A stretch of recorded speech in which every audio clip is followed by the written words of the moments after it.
तो hello friends, स्वागत है आपका एक और नए वीडियो में।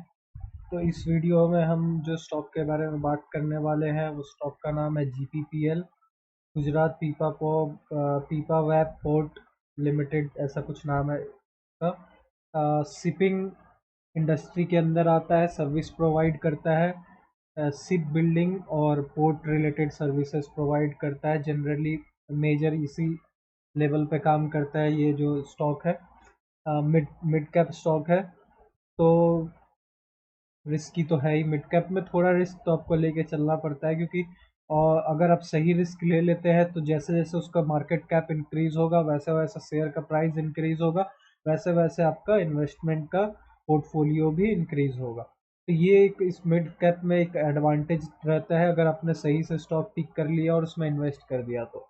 लेकिन यहाँ पे मिड कैप स्टॉक्स में बहुत एक ये भी इशू होता है कि मेजरली जो स्टॉक होते हैं वो ज़रूरत से ज़्यादा वैल्यूएशन प्राइस पे बैठे रहते हैं। मतलब कि पीई जो है उससे पीई जो है वो बहुत ज़्यादा है इंडस्ट्री के मुकाबले, या फिर अपने उसके पर्टिकुलर अर्निंग के मुकाबले जो प्राइस है स्टॉक का वो बहुत ज़्यादा है। ये भी एक इशू रहता है मिड कैप स्टॉक्स में। लेकिन जैसे जैसे उनका प्रॉफिट पॉजिटिव होते जाता है, जैसे जैसे उनका फाइनेंशियल मजबूत होते जाता है, धीरे धीरे करके वो भी बैलेंस हो जाता है और प्राइस थोड़ा नीचे आके वैल्यूएशन को भी वो कर देता है बैलेंस। तो आपको थोड़ा प्राइस अगर इसमें रीजनेबल मिलता है तो आप बाइंग कर सकते हैं। लेकिन अभी जो करंट सिचुएशन है, फंडामेंटल का जो भी एनालिसिस है, की पॉइंट्स है, वो डिस्क्रिप्शन में आपको मिल जाएगा, क्योंकि डिटेल में ज़्यादा बात करेंगे कोई इतना फ़ायदा होता नहीं है, एडवांटेज मिलता नहीं है। अगर आपको जो भी फाइनेंशियल के बारे में की पॉइंट जानना है, आप डिस्क्रिप्शन देख लीजिए, वहाँ पे जो भी की पॉइंट्स और न्यूज़ रहेंगे वो मेंशन कर देंगे हम। वहाँ से आपको एक ओवरव्यू मिल जाएगा कि फाइनेंशियली कंपनी कहाँ पे बैठा हुआ है, क्या फाइनेंशियल उसका पोजीशन बना हुआ है अभी। अगर ओवरऑल देखा जाए तो क्वालिटी जो है स्टॉक का वो अच्छा है, क्वालिटी जो है वो ठीक ठाक है ओवरऑल। अगर सब चीज़ को कंपेयर करते हुए ठीक है। वैल्यूएशन जो है वो एक्सपेंसिव है स्टॉक का, प्लस जो स्टॉक का फाइनेंशियल है वो बैलेंस्ड है। बैलेंस का मतलब है कि कुछ चीज़ खराब है तो कुछ चीज़ अच्छा भी है। जैसे कि पीई खराब है कंपनी का, पी जो है वो हाई है, खराब नहीं है, मतलब हाई है। पी जो है वो हाई है, और भी चीज़ जो है इसका हाई है। लेकिन वहीं पे जो नेट सेल्स है, रेवेन्यू है और प्रॉफिट है कंपनी का, वो भी क्वार्टरली बेसिस पे और ईयरली बेसिस पे इंक्रीज हुआ है। वही इम्पैक्ट जो है वो देखने को मिल रहा है हमें इसके प्राइस पे, कि ये अपना ऑल टाइम हाई क्रिएट करते हुए चल रहा है। अभी करेंटली 232.95 का हाई क्रिएट करके थोड़ा सा वहाँ से नीचे आया है। तो हमें जो रिटेस्ट लेवल का वेट करना चाहिए वो है 219 या फिर 205 के बीच में कहीं पे। हमें फ्रेश बाइंग अगर करना है तो कर सकते हैं। सीधा चलते हैं चार्ट पे और वहाँ देखते हैं कि क्या स्टॉक अपना हमें बताना चाहता है, स्टॉक अपने एनालिसिस के हिसाब से। तो सबसे पहले मंथली चार्ट पे इसका एक रिव्यू करते हैं, एक ओवरव्यू लेते हैं मार्केट स्ट्रक्चर कि क्या एक इसमें काम कर रहा है ट्रेंड। ये जो रेड लाइन है यह 44 WM में, जो पहली बार वीडियो देख रहे हैं हम 44 WM में कोई रेफर करते हुए चलते हैं। 44 WM में 44 कैंडल का वेटेड मूविंग एवरेज प्राइस निकलता है, जो कि वॉल्यूम को कंसीडर करते हुए निकलता है। तो इससे हमें क्या पता चलता है कि जो प्राइस है और वॉल्यूम है उनका रिलेशन क्रिएट करते हुए जो एवरेज प्राइस है उससे जो रिसेंट करंट प्राइस है वो उसके ऊपर है कि नीचे है। तो अगर मंथली 44 मंथली कैंडल का एवरेज किया जाए तो वहां से प्राइस तो अच्छा खासा ऊपर चल रहा है, जैसे आपको वॉल्यूम भी यहाँ पे डिनोट कर रहा है पिछले वॉल्यूम के कंपैरिजन में। तो आपको सीधा सीधी रेफरेंस इसका मिल गया 44 WMA का। ये जो प्राइस है इसका मूवमेंट करने का जो पहला रीज़न वो है कि ये जो 2015 में इसका ऑल टाइम हाई था उसको रिसेंटली इस ईयर में इसने ब्रेक किया है। फरवरी में 2024 को वहाँ से ये एक नया ऑल टाइम हाई बनाते हुए चल रहा है, और वही इम्पैक्ट है कि इसने इस मंथ के स्टार्टिंग के 2-3 दिन में ही एक नया हाई क्रिएट कर लिया है 232 का। तो ये जो न्यू हाई है हो सकता है कि ये छोटा मोटा हाई नहीं, एक बड़ा हाई क्रिएट कर दे यहाँ पे, तो वो को उसको भी हमें कंसीडर करना होगा। लेकिन जैसे जैसे प्राइस थोड़ा थोड़ा ऊपर बढ़ रहा है यहाँ बाइंग क्वांटिटी कम हो रहा है। तो फिलहाल तो 2 वीक से बाइंग आ भी रहा है। तो इसका एक पैटर्न होता है इस स्टॉक में, मैंने पैटर्न ऑब्जर्व किया है कि दो रेड कैंडल के बाद दो तीन ग्रीन कैंडल होता है, दो रेड कैंडल के बाद दो तीन ग्रीन कैंडल होता है। ये मेरा ऑब्जर्वेशन है, जो ही नहीं है यही कंटिन्यूएशन चलते रहे। लेकिन दो रेड कैंडल के बाद दो तीन ग्रीन कैंडल होता है। दो तीन ग्रीन कैंडल ज़्यादा मोमेंटम भी नहीं क्रिएट करे, लेकिन पिछले दो तीन कैंडल के मुकाबले दो तीन मंथ जो है वो एक हाई क्रिएट कर देता है। तो ये भी एक इसका है। और 44 WMA को ये रिस्पेक्ट देते हुए चलता है। आपको आने वाले छोटे टाइम फ्रेम में भी पता चलेगा कि जब भी उस पर सपोर्ट बनता है ये वहां से मोमेंटम फिर से पकड़ता है। तो अब ट्रेंड में है, ये आपको मंथली में पता चल गया। अब चलते हैं वीकली में। वीकली में हमें पता चलेगा कि छोटा छोटा बुलिस यहाँ पे बाइंग हुआ है, एक्यूमुलेटेशन हुआ है यहाँ पे। पब्लिक यहाँ पे जो भी बड़ा बायर है वो छोटा छोटा एक्यूमुलेट करते हुए चला है अपने स्टॉक को। यहाँ पे देखिए थोड़ा थोड़ा करके बाइंग हुआ है। बुल बुल यहाँ पे बैठा हुआ है, इसी के चलते यहाँ पे बियरिश होने के बाद भी वो स्टॉक वापस से पिकअप कर लिया है। क्योंकि एक लेवल है जो एक बायर का, जो अब तक वो अचीव नहीं होगा तब तक स्टॉक को वो गिरने नहीं देगा। तो ये रिस्की भी हो सकता है, क्योंकि असलियत में ये फेयर वैल्यूएशन के हिसाब से ये प्राइस इसका होना नहीं चाहिए। लेकिन बुल का जो एक मोमेंटम होता है, बुलिश जो एक मोमेंटम होता है, तो स्टॉक उसी मोमेंटम में है। तो अगर आप स्विंग ट्रेड के लिए हैं तो आप करंट मोमेंटम पे ही अपना ट्रेड ले सकते हैं। अगर आप पोजिशनल या फिर लॉन्ग टर्म इन्वेस्टर है तो आप एक रीटेस्ट का वेट कर सकते हैं। एक रीटेस्ट आएगा, एक छोटा कैंडल वीक का बनेगा, वहां से प्राइस जब वापस निकलेगा बड़ा कैंडल बना के, उस पोजीशन को आप कैप्चर कर सकते हैं, वहां से आप एंट्री बना सकते हैं। अगर आप पहले बाइंग किए हैं तो आप अपना टारगेट का वेट कीजिए, या फिर अगर आपके पास कोई टारगेट नहीं है तो मैंने जो टारगेट दिया है उसको भी रेफर कर सकते हैं। ये जो भी रिव्यू और इंडिकेटर और जो भी हम लेबल्स बताएंगे वो सिर्फ एक डाटा एनालिसिस है, और डाटा को एनालाइज करने के बाद स्टॉक के ऊपर इसके प्राइस का मोमेंट को देखने के बाद वो लेबल्स लगाए गए हैं। और वो लेबल्स आप अपने एनालिसिस के हिसाब से उसको एनालाइज कीजिए, फिर ही कोई डिसीजन लीजिए। ये सिर्फ एक एनालिसिस है, इसमें कोई रिकमेंडेशन नहीं है। तो सबसे पहला बात ये है, आप उसको ज़रूर ध्यान रखिएगा और अपना स्टडी ज़रूर कीजिएगा फाइनेंशियल का भी। सीधा चलते हैं लेवल पे। लेवल देखते हैं स्टॉक में कि क्या लेवल हमें बता रहा है। डे वाइज में अगर हम लेवल देखें तो डे वाइज में उतना हमें क्लियर पिक्चर मिल नहीं रहा है, क्योंकि स्टॉक जो है वो एक कंसोलिडेशन अप डाउन मूव में था, तो 44 को रेफरेंस लेके चल रहा था। तो सीधा हम जो अपने फेवरेट टाइम फ्रेम है 45 मिनट के, उस पर चलते हैं। वहाँ हमें एकदम क्लियर कट पिक्चर मिलेगा स्टॉक में असलियत में हो क्या रहा है। तो स्टॉक में 45 मिनट में हम देखें अपना फेवरेबल जोन, जिस जोन में स्टॉक अपना ट्रेंड बदलता है। अगर वो नीचे से ऊपर आ रहा है, वहाँ पे सपोर्ट लिया तो फिर से ऊपर जाता है, या फिर वहाँ पे सपोर्ट नहीं ले पाया तो वहाँ से नीचे जाता है। वो स्टॉक है हमारा ये जो येलो जोन है। थोड़ा सा जूम कर लेते हैं। ये 205 से लेके 203 का। देखिए जब भी आप स्टॉक यहाँ से ऊपर से नीचे आएगा, यहाँ पे अगर वो सपोर्ट लेके कंसोलिडेट कर गया तो वो वापस ऊपर जाएगा। अगर कंसोलिडेट इस लेवल पे नहीं कर पाया वो नीचे जाएगा, और हो सकता है नीचे के कोई लेवल पे फिर सपोर्ट लेके वापस रिटर्न अपना रिवर्सल करे।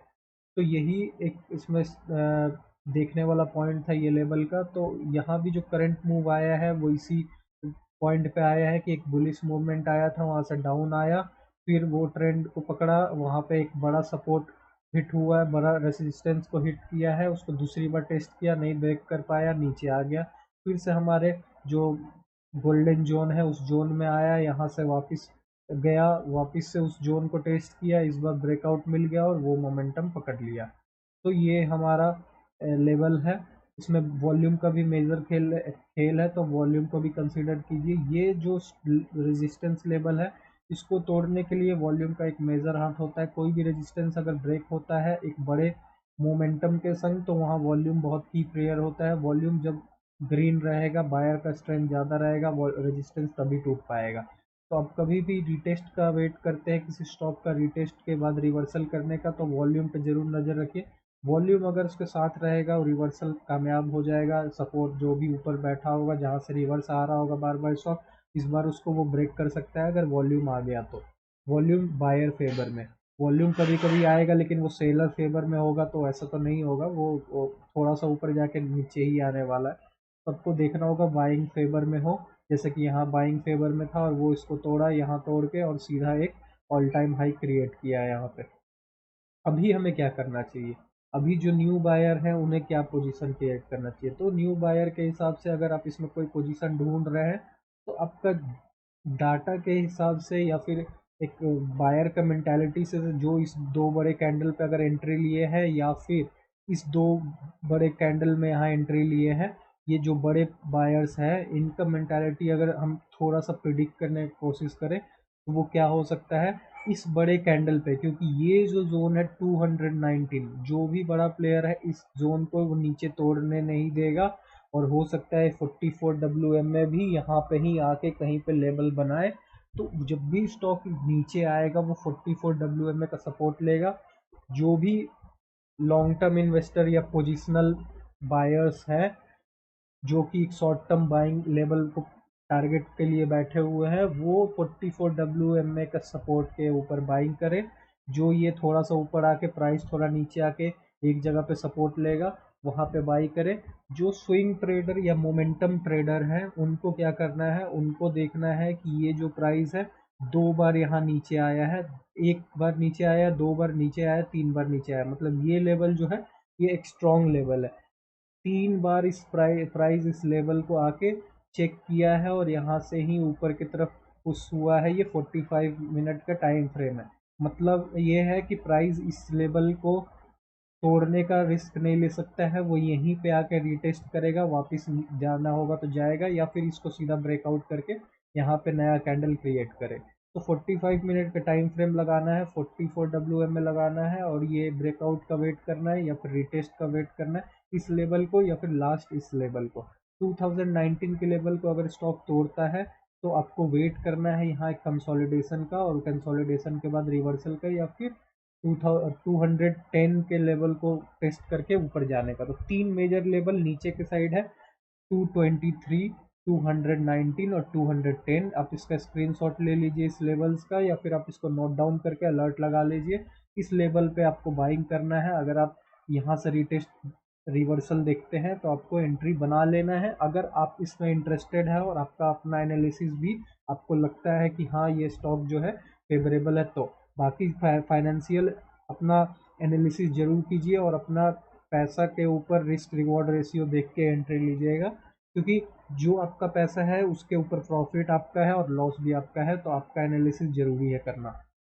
दूसरा जो पॉइंट है वो है कि अगर आप स्विंग ट्रेडर है तो आपको 21 WM में लगाना है, प्लॉट करना है। मैं एक बार दिखा देता हूँ 24 WM में कैसा प्लॉट करने पे आपको दिखेगा। 45 मिनट के टाइम फ्रेम पे ये 21 WM में है।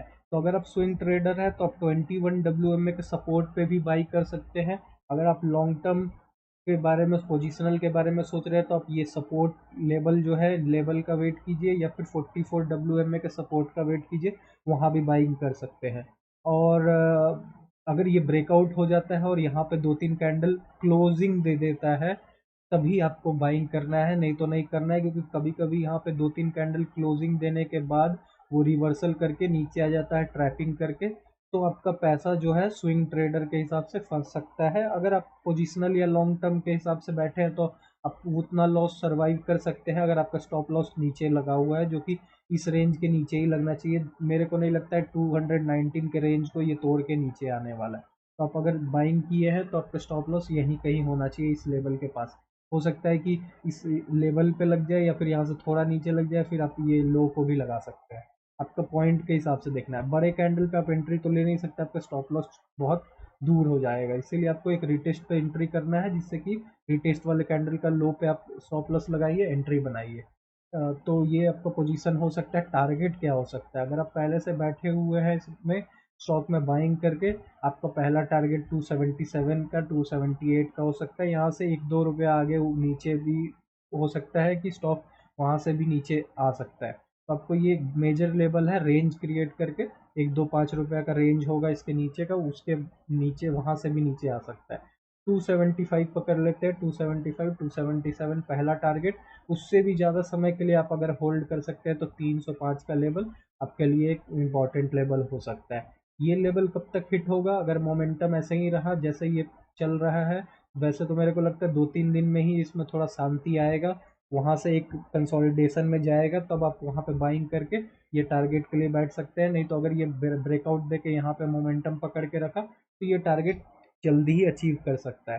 तो आप किसी भी कंडीशन में कर सकते हैं। अपना स्टडी कीजिए, कोई भी डिसीजन मेरे रिकमेंडेशन पे मत लीजिए, अपना एनालिसिस कीजिए और ऑब्जर्व कीजिए कि जो मैंने बताया है वो उस फेवर में काम कर रहा है कि नहीं। अगर जैसे मैंने बताया उस फेवर में काम कर रहा है तो आप अपना एनालिसिस के हिसाब से एंट्री और सेल कर सकते हैं। अगर आपको लगता है कि नहीं, मेरा जो जो प्रिडिक्शन है वो सही नहीं है, जो मेरा एनालिसिस है वो सही नहीं है, तो आप अपना एनालिसिस भी स्टॉक में कर सकते हैं। मैंने सिर्फ एनालाइज करके एक लेवल्स बता दिए, ये सारे लेवल्स थे। मेजर लेवल से रिवर्सल हुआ है तो मेरे को लगता है मोमेंटम रहेगा। और स्विंग ट्रेडर जो है वो 21 डब्ल्यू में, लॉन्ग टर्म पोजिशनल वाले 44 डब्ल्यू का सपोर्ट पे भी बाइंग कर सकते हैं। और नहीं तो जो मेजर मैंने लेवल बताया है इसके लेवल पे भी रिटेस्ट आए तो बाई कर सकते हैं। तो यही था जीपीपीएल के ऊपर एक टेक्निकल एनालिसिस। जो भी फंडामेंटल रिलेटेड होगा आप डिस्क्रिप्शन जरूर चेक कीजिएगा, वहाँ पे मैं मेंशन कर दूंगा। और ये वीडियो देखने के लिए धन्यवाद। वीडियो को लाइक ज़रूर कीजिए, चैनल को सब्सक्राइब कर दीजिए। और जो भी स्टॉक है एनएससी 500 से related, NSC total market cap index से रिलेटेड, उसके ऊपर वीडियो आते रहेगा। जो भी नेक्स्ट वीडियो आएगा आप उसको भी ज़रूर देखिएगा। नेक्स्ट वीडियो ज़्यादा करके जो चांस है लार्ज कैप स्टॉक हडको के ऊपर आएगा, क्योंकि इसमें भी 2-3 दिन से अच्छा मोमेंटम आ रहा है। All time high just create हुआ है, 52 वीक हाई। तो इस पे भी वीडियो जल्द आने वाला है, इसको भी ज़रूर देखिएगा। अगर आप इसमें इंटरेस्ट ले रहे हैं इस स्टॉक में तो उसको भी ज़रूर देखिएगा। तो इस वीडियो को देखने के लिए धन्यवाद। मिलते हैं किसी और वीडियो में किसी और नए स्टॉक के ऊपर।